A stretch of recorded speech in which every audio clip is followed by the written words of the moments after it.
दूसरा नियम, भाई मंदिर मस्जिद तीर्थ दर्शन ना पूजो मात मसाणी हो। मंदिर तीर्थ दर्शन ना पूजो मात मसाणी हो। अस्थि विसर्जन पितर पूजा ना बूजा पड़वाणी हो। ना बूजा पड़वाणी। भाई घर छूटो या जग रूठो, चाहे रूठो ये संसारा हो। कौन सुने मेरी काल नगर में, जय गुरु रूठ गया मारा हो। गुरु रूठ गया। अब जैसे किसी इंसान को भयंकर रोग हो गया, कैंसर हो गया, कोई और लाइलाज बीमारी हो गई, अब उस बीमारी में उसको पीड़ा है, उसको दर्द हो रहा, उसको परेशान हो रहा, सांस लेने में दिक्कत, फ्रेश होने में दिक्कत, चलने फिरने में दिक्कत, अंदर दर्द हो रहा है। अब ठीक है, उसके बेटा बेटी हैं तो बेचारे सेवाएं कर सकते हैं, खाना खिला सकते हैं, नहला सकते हैं, लेकिन शरीर की जो पीड़ा है वो बेटा बेटी तो नहीं बंटवा सकते ना। वो कौन बांटने वाला है, कौन हल्का करने वाला है। अब डॉक्टर ने भी अपना पूरा प्रयास कर दिया, डॉक्टर इंजेक्शन लगा देगा, ऑपरेशन कर देगा, गोली दवाई दे देगा, इससे ज्यादा तो डॉक्टर भी कुछ नहीं कर सकता। तो अंदर की जो पीड़ा है वो किस कारण से है? वो हमारे पाप कर्मों के कारण है, हमारे कुकर्मों के कारण है, भगवान की भक्ति ना करने के कारण है, गंदी सोच के कारण है। अब वो कर्मों की पीड़ा है। डॉक्टर तो केवल शरीर का रोग ठीक कर सकता है, लेकिन कर्मों का रोग डॉक्टर ठीक नहीं कर सकता। वो तो संत करेगा, परमात्मा करेगा, साधु करेगा। डॉक्टर को भी पीड़ा हो जाती है, ऐसी बात नहीं, डॉक्टरों को भी रोग हो जाते हैं, डॉक्टरों को भी पीड़ा हो जाती है, उनका भी रोग शांत नहीं हो पाता, इलाज नहीं हो पाता। वो भी फिर दाढ़ मार मार के भगवान को याद करते हैं, हे परमात्मा, हे परमात्मा, हे परमात्मा। तो ये कर्मों के रोग हैं भाई वर्तमान में, इस कलयुग में। अब ये उभर के सामने आएंगे। आज से पहले तो हमारी भक्ति थोड़ी बहुत शेष थी, बैटरी चार्ज थी हमारे जो पुण्य कर्मों की, अब नहीं है। अब पाप कर्म, अब कहते हैं पाप का घड़ा जो है वो भर गया। तो जितने पुण्य हमारे पास में थे, हमने मानव जन्म ले लेके पहले के युगों में अपने खर्च कर लिए। अब बच गए पाप कर्म। अब पाप कर्म काटने के लिए हमारे पास में पुण्य शेष है नहीं, और ये पाप कर्म और किसी साधना से ये कटते नहीं। अब इनको काट सकता है भगवान परमात्मा खुद, जो संत रूप में आता है।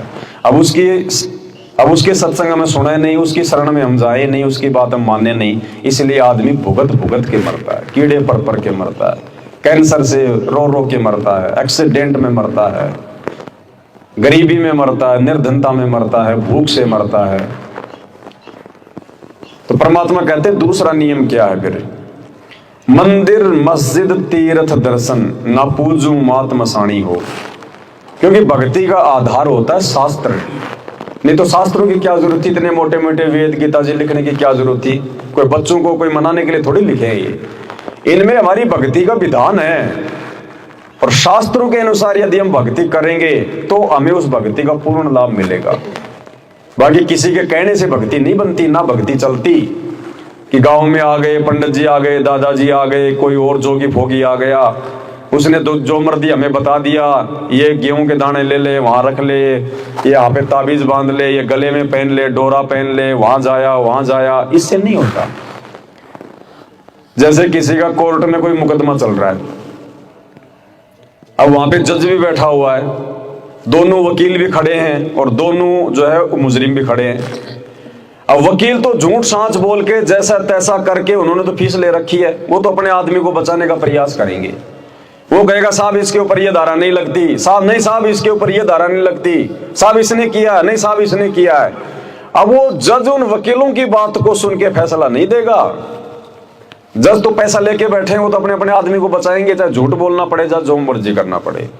जज क्या करेगा? जज उठाएगा वो कानून की किताब कि इस व्यक्ति ने जो कुकर्म किया है उसकी क्या सजा बनती है, कौन सी धारा लगेगी। और जज वो कानून की किताब संविधान को उठाएगा जिसमें सारी धाराएं लिखी हुई है, और उसके आधार से वो व्यक्ति फिर निर्णय करेगा, जज, कि इसने चोरी करी है तो इसके ऊपर क्या मुकदमा होना चाहिए और इसको कितने साल की जेल होनी चाहिए। तो इसी प्रकार भक्ति क्या है, भगवान क्या है, हमारा मोक्ष कैसे होगा, ये जीवन भी हमारा सुखी कैसे होगा, मरने के बाद हम 84 में जाने से जो है वो कैसे बचेंगे, इसका जो निर्णय है वो कोई जो है पंडित या मुल्ला या काजी या कोई बाबा जी नहीं करेगा। उसका जो निर्णय है वो करेंगे भक्ति का संविधान, भक्ति का विधान, और भक्ति का विधान है चारों वेद और जो है गीता जी। अब चारों ओर गीता जी को जानने वाला कोई तत्वदर्शी संत यदि हमारे को मिल जाए, फिर उसके बताए अनुसार यदि हम साधना करेंगे तो हमारा आत्म कल्याण होगा, हमारा ये जीवन भी सुखी और हमारा आगे का जीवन भी सुखी। तो आज आप और हमारा ये परम सौभाग्य है कि वो शास्त्रों का ज्ञाता, वो तत्वदर्शी संत धरती पर आ चुका है और हम उनकी शरण में आ चुके हैं और हमें उनका ज्ञान समझ में आ रहा है। सबसे बड़ी बात है, लोगों को तो उनके नाम से नफरत है, लोगों को उनकी आवाज से नफरत है, पर आप और हमारे पुण्य कि भगवान ने हमें अपनी शरण में ले लिया। इसलिए उनका दूसरा नियम क्या है कि भगवान ना तो कोई मंदिर में बैठा, ना कोई मस्जिद में बैठा, ना चर्च में, ना गुरुद्वारे में। अच्छा, मंदिर मस्जिद चर्च गुरुद्वारे क्या बताए गुरुदेव ने, जैसे हमारा मकान ईंट पत्थर चूना मिट्टी से बना हुआ, वो भी ईंट पत्थर चूना मिट्टी से बने हुए हैं। अब भगवान अगर मंदिर में आ सकता है तो क्या हमारे घर पे नहीं आ सकता भगवान? भगवान को लूला लंगड़ा थोड़ी है, भगवान को लोभी लालची थोड़ी है जो उसको खिला पिला के तुम वहीं बैठा लोगे। भगवान तो भक्ति का भूखा, वो तो भाव का भूखा, आपकी श्रद्धा का भूखा है। अगर मंदिर में भगवान रह सकता है तो हमारे घर में क्यों नहीं आ सकता? भगवान को लाने की जो प्रोसीजर है वो हमने अपनानी पड़ेगी। सबसे पहले हमने जो है गुरु बनाना पड़ेगा और फिर गुरु के बताए अनुसार साधना करनी पड़ेगी, तब जाके भगवान हमारे घर पे आएगा। तो मालिक ने नियम बताया कि मंदिर में नहीं जाना, मस्जिद में नहीं जाना, किसी भी तीर्थ पर नहीं जाना। ये तीर्थों की सारी कहानियां हमारे शास्त्रों में लिखी हुई है, लेकिन हमारे जो पूर्वज थे बेचारे वो अनपढ़ थे, पढ़े लिखे नहीं थे, और शास्त्रों को पढ़ाए इन पंडितों ने, धर्म गुरुओं ने, इन्होंने जैसा हमें बताया वैसा हमने मान लिया, क्योंकि हमारे पास कोई ऑप्शन भी नहीं था, हम पढ़े लिखे भी नहीं थे। आज से पहले मोबाइल भी नहीं थे कि भाई मोबाइल पे देख लो इस श्लोक का क्या जय अर्थ बनता है। तो हम लोग देखा देखी भी भक्ति कर रहे थे, हमारे बाप दादा कर रहे थे, हम भी करने लग गए, हम जो कर रहे हो हमारे बेटा बेटी करने लग गए। तो इससे भी बात नहीं बनती है। इसलिए हमने किसी भी तीर्थ पर नहीं जाना है, वहां पे धक्के खाने से भगवान नहीं मिलेगा, उल्टे हमारे पाप कर्म बढ़ेंगे। घर से निकल के हम तीर्थ पे जाएंगे, 2 दिन लगे 3 दिन लगे, चाहे बस से जाएं चाहे पैदल जाएं, हम कितने जीव मार देंगे। हम तो तीर्थ पे जा रहे हैं और परमात्मा कहते हैं उधर से कोई चींटी अपने बच्चों के लिए भोजन लेने निकली, तूने उसको पैर तले मार दिया, वो परिवार बर्बाद हो गया, वो आत्मा मर गई। और गीता जी ने कहा कि जो जैसा जो कर्म करेगा वैसा ही उसको फल मिलेगा। तो तीर्थ पे जाने का मान लो हमारे को 1 लाभ मिलेगा, मान लो तीर्थ पे जाने का हमारे को 1 लाभ मिल गया, और पाप कर दिया हमने, अरबों खरबों आने जाने में हमने जो करोड़ों जीव मार दिए। अब बताओ, एक पुण्य और पाप कितने कमा लिए? करोड़ों। इसलिए हम लोग 84 के चक्कर में फंसे रहते हैं, क्योंकि हमारे पाप कर्म ज्यादा होते हैं और पुण्य होते हैं थोड़े। अब जब हम पूर्ण सतगुरु की शरण में आ जाएंगे, ज्ञान समझकर जब उनकी यथार्थ भक्ति करेंगे, तो उसके बाद फिर हमारे को वास्तविक लाभ मिलना शुरू हो जाएगा। अब जैसे आदमी एक तो अपने हाथ से गोली को फेंके और एक आदमी जो है उस गोली को बंदूक में डाल के फेंके, तो सही काम कैसे होगा? गोली अपना सही काम जो है मतलब हाथ से करेगी या फिर बंदूक से करेगी? भाई बंदूक से वो लंबी भी जाएगी और वो निशाने पे भी लगेगी, और हाथ से आदमी फेंकेगा ना वो लंबी जाएगी ना वो निशाने पे। तो इसी प्रकार जब हम अपना जो है गुरु बना के भक्ति करेंगे, उसके बाद हमें भक्ति का सही लाभ मिलेगा, यथार्थ लाभ मिलेगा, पूरा लाभ मिलेगा। अब मालिक कहते हैं जैसे हम कोई पेड़ काटते हैं, अब पेड़ हम कोई लकड़ी की कुल्हाड़ी से काटेंगे तो कटेगा या फिर लोहे की कुल्हाड़ी से काटेंगे तो कटेगा? लकड़ी की कुल्हाड़ी से चाहे 20 साल उस पेड़ को काटते रहो वो नहीं कटेगा, उल्टे तुम्हारे हाथ और हो जाएंगे खराब। और लोहे की जो कुल्हाड़ी होती है पैनी, उससे काटो देखो 20 मिनट में पेड़ काट देंगे। तो सही भक्ति करेंगे, शास्त्रों के अनुसार करेंगे तो उसका लाभ भी हमारे को तुरंत मिलेगा। तो हमने किसी भी मंदिर में, मस्जिद में ये सोचकर नहीं जाना कि भाई वहां भगवान बैठा है, वहां जाने से लाभ मिलेगा। बाकी चाहे मंदिर की चाहे छत पे जाके सो, उसमें दोष नहीं है, लेकिन ये सोच के नहीं जाना कि वहां भगवान है, वहां परमात्मा बैठा है, मुझे लाभ मिलेगा, मेरा फायदा हो जाएगा। अगर मंदिर मस्जिद से अगर लाभ लेना है तो फिर सतगुरु अपनी तरफ से फिर लाभ नहीं देगा। मंदिर मस्जिद तीर्थ दर्शन ना पूजू मात मसाणी हो। कोई भी देवी देवता की हमने पूजा नहीं करनी, केवल अपने सतगुरु की। यानी जैसा हमें गुरुजी ने बता दिया, फिर आंख बंद करके गुरुजी की बात पे यकीन करना पड़ेगा।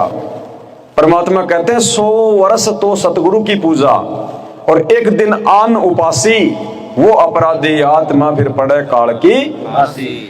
यानी 100 साल तो आप वो करो जैसा आपको आपके गुरुजी ने बताया, और एक दिन यदि आपने भूल कर भी अपनी तरफ से या किसी और के कहने से अगर कोई मनमुखी कोई पूजा पाठ कोई जंत्र मंत्र अगर आपने कर लिया, तो वो गुरुजी की 100 साल की साधना एक दिन में नष्ट हो जाएगी। तो ऐसी गलती हम क्यों करें भाई। मंदिर मस्जिद तीर्थ दर्शन ना पूजू मात मसाणी हो, क्योंकि गांव में सबसे ज्यादा समस्या आती है। शहरों में तो आदमी अपना अलग मकान ले लेता है, पड़ोसी को भी लेना देना नहीं है, क्या खा रहा है क्या पूज रहा है किसी को कोई मतलब नहीं है। मर भी जाए तो उस समय तक मालूम नहीं पड़ता जब तक उस मकान से मतलब जो सड़ांध ना आए। कोई किसी को डिस्टर्ब नहीं करता क्या कर रहा अगला क्या खा रहा है। ये गांव में ज्यादा समस्या है। बेहतर तरह की पूजा पाठ, बेहतर प्रकार के छोटे मोटे, कभी तो हमारा ये हमारा वो प्रोग्राम है, हमारा ये प्रोग्राम है, तो थोड़ा सा हमने संघर्ष करना पड़ता है गांव में। और संघर्ष हम उसी समय कर पाएंगे जब हम ज्ञान अच्छे से समझ लेंगे।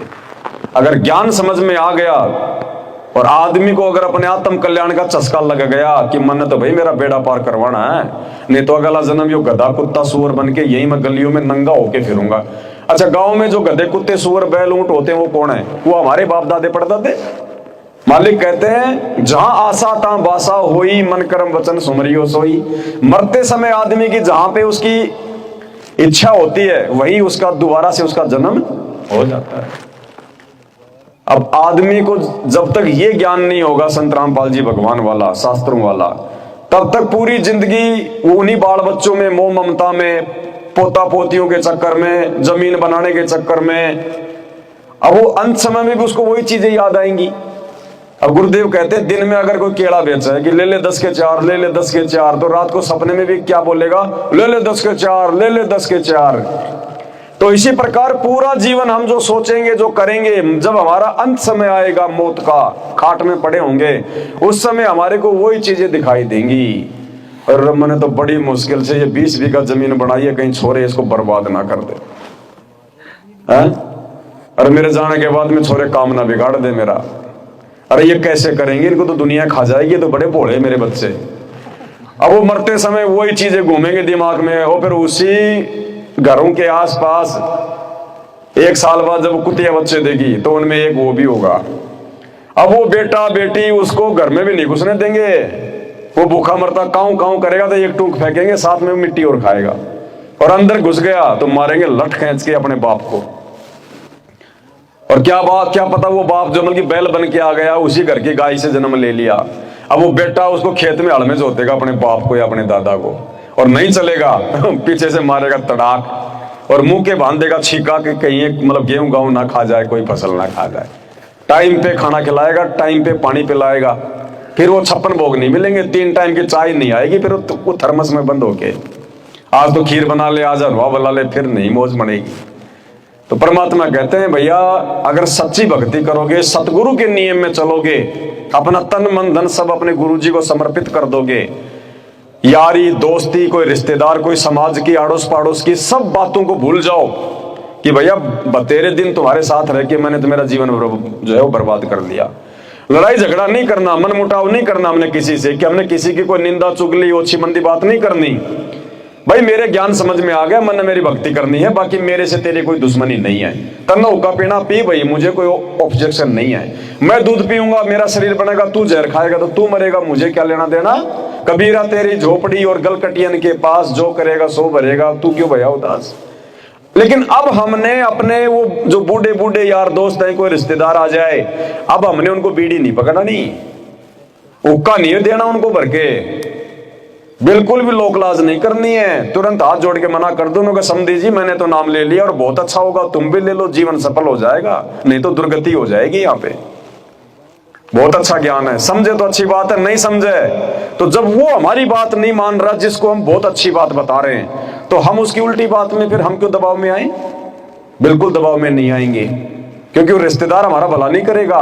कल को जब कोई भूखमरी आ गई, शरीर में कोई बीमारी हो गई, तो रिश्तेदार नहीं मिटाएगा, वो परमात्मा साथ देगा जो सबका साथी है। पोपाटी पकड़ा भया और जागी जी आजून, सब गाँव को देत है वो चौथ समाना, जो तीनों लोकों में प्रवेश करके सबका भरण पोषण कर रहा है, जो चींटी को कण और हाथी को जो मण भर खिला रहा है, वो अपने बच्चे का साथी है। और वो ऐसा सुख देगा बुढ़ापे में, चाहे किसी की औलाद नहीं है, अगर उसकी औलाद भी होती, वो औलाद भी उसको इतना सुख नहीं दे सकती, बुढ़ापे में इतनी सेवा नहीं कर सकती, जिस बे औलादे व्यक्ति का परमात्मा उसके बुढ़ापे में उसकी सेवा करवा देगा। और भक्ति मार्ग में तो भगवान ने बताया कि जिसके बेटा बेटी नहीं है, वो तो संसार की सबसे अच्छी आत्मा है, उसका तो कोई लेन देन ही नहीं है। अब बेटा है तो बेटा तो ठीक है, भक्ति में लग गए, सारे काम हो गए, लेकिन फिर बेटे की शादी, फिर उसके पोता पोती, फिर वो दादा उनकी चिंता में लग जाएगा।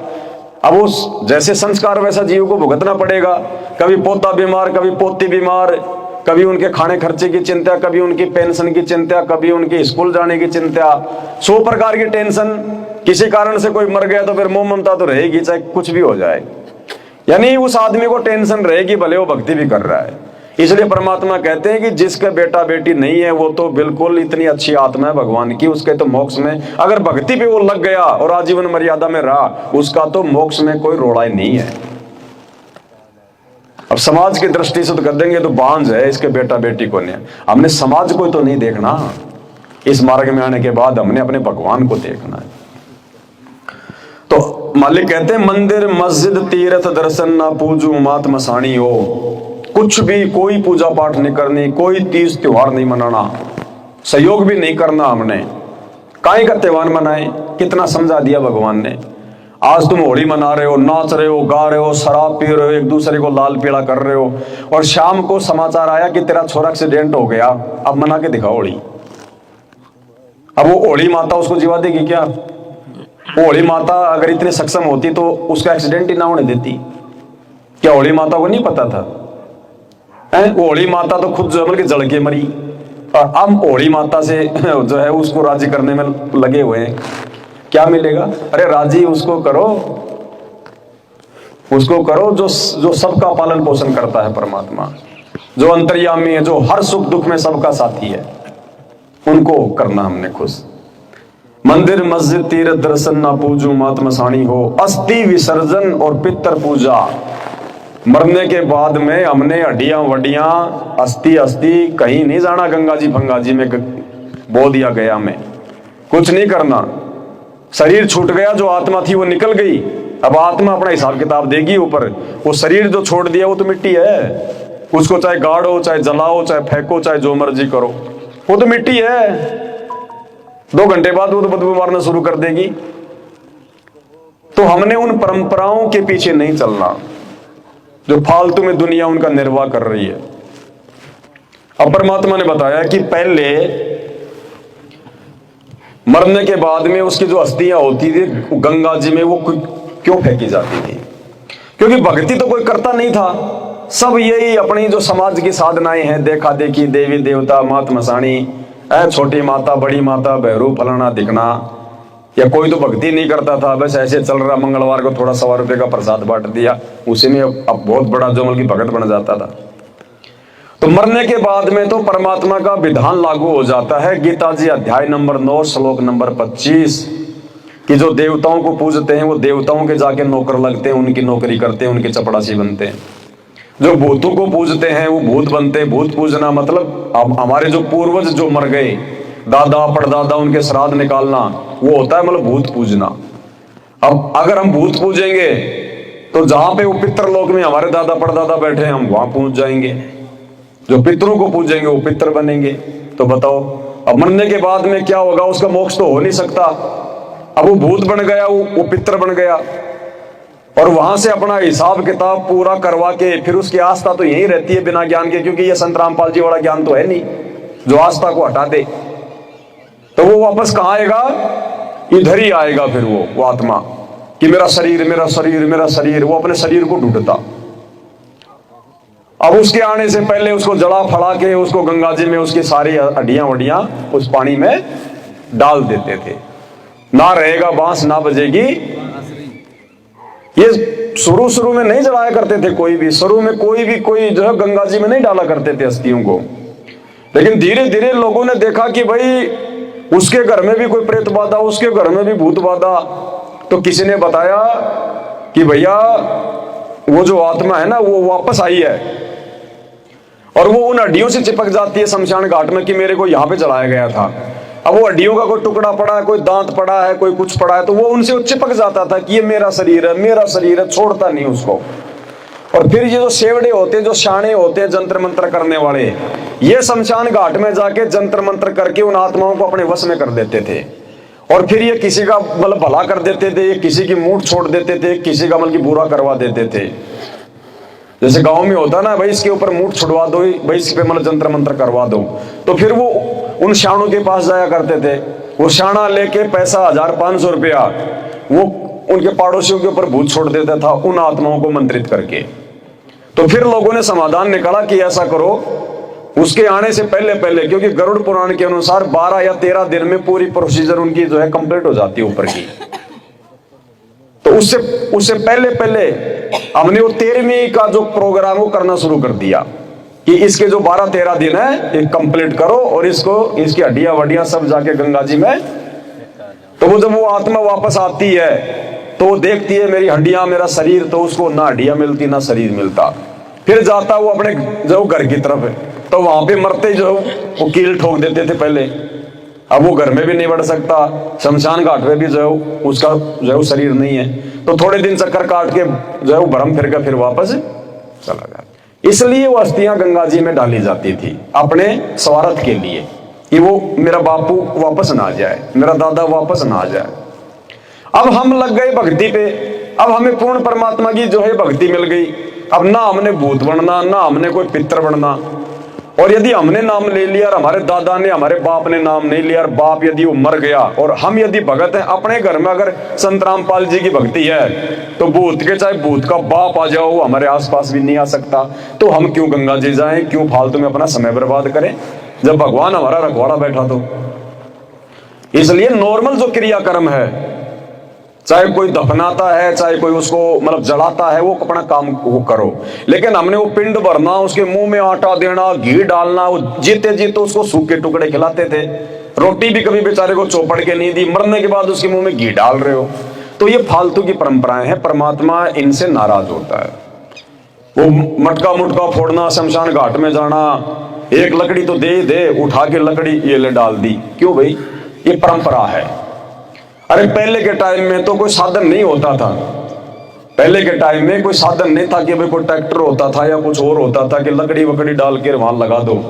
अब पहले भाई मतलब जिस भी आदमी को मालूम होता था कि भाई वो फलाना मर गया, तो वो अपने घर से उठा के अपने यहाँ पे लठ और वो चल पड़ता था।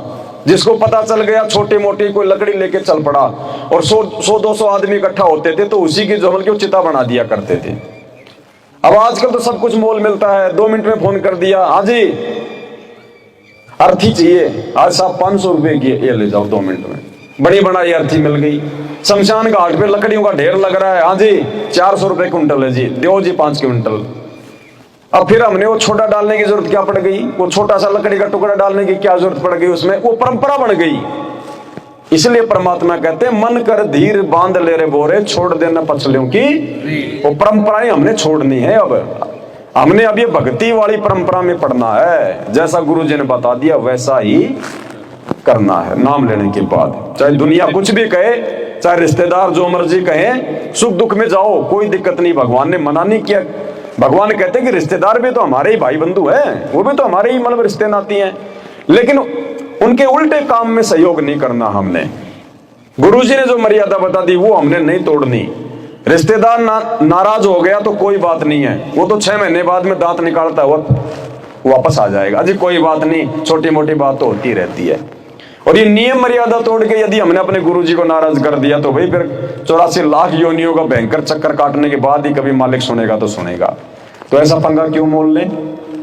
मालिक कहते हैं कुलकर्णी के कारण हंसा गया बिगो। कुलकर्णी मानी अपने समाज की बातों में आके, भाई बंधुओं की बातों में आके, रिश्तेदारों की बातों में आके, लोगों की बातों में आके हंसा गया बिगो, यानी तू फैल हो गया, तू भक्ति से तूने मर्यादा तोड़ दी। और कहते हैं फिर ये भाई बंधु तेरा क्या कर लेंगे जब तू 4 पाया का गधा बनकर जब तू रोडों पे घूमेगा। भक्ति करी नहीं, मर्यादा में रहा नहीं, अगला जन्म 84 में बन गया गधा। अब उस समय तेरे वो भाई बंधु रिश्तेदार तू जिनके पीछे तू मतलब चला करता था, तूने भक्ति नहीं करी, अब वो तेरा क्या बचाव करेंगे? अब तेरे को जींस पहनाएंगे क्या तेरे रिश्तेदार, या खाने को तेरे को मतलब टमाटर देंगे? वो जो कर्म तूने किया अब तू ही भोग उनको। इसलिए संत ज्ञान देके ये बातें हमें सबसे पहले बताते हैं ताकि आगे हम ऐसे झंझट में पड़ के दुख ना उठाएं। तो हमने कोई भी अस्थि विसर्जन वगैरह नहीं करना, ना हमने किसी के साथ में गंगा जी में उनकी अस्थियां डालने के लिए जाना है, ना हमने कोई पितृ पूजा करनी है, ना कोई श्राद्ध निकालना है, कुछ नहीं करना हमने।